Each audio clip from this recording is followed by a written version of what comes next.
What if I told you about a genocide that was supported by the West and largely ignored by global leadership? I'd be describing the genocide of Palestinians in Gaza, but this description would also apply to the East Timor genocide. Now, this was a genocide that also was equally as horrible as what's going on in Gaza right now. Yet, despite all these horrors, the people of East Timor were actually able to resist and become their own separate country and kick out the occupying force.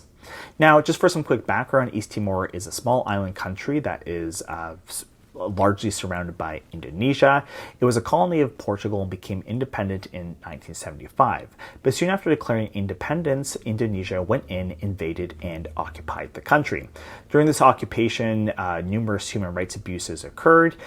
The Indonesian government also sent in Indonesian settlers to occupy the land. And there was also the East Timor genocide, during which roughly 13 to as high as 40% of the whole population of East Timor was killed.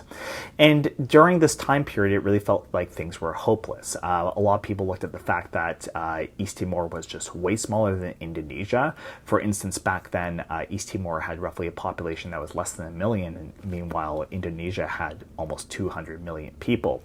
Indonesia was supported by powerful countries. It was supported by the United States, which was one of the global superpowers, as well as Australia, which was very close by. And Indonesia was able to carry out massacres, it seemed, without any response from the global community. These massacres especially ramped up near the end of the occupation. For instance, beginning with the 1999 East Timorese crisis, during this time period, Indonesian militias destroyed roughly 80% of the largest city, which was called Dili.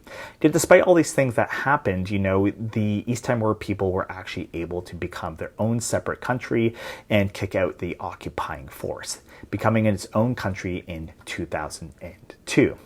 And they were able to do this through a combination of violent resistance, nonviolent movements as well as the ability to get the attention of many people across the world.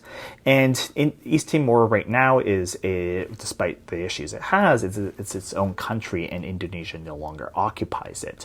I think this is ultimately, obviously, the genocide was a horrible thing.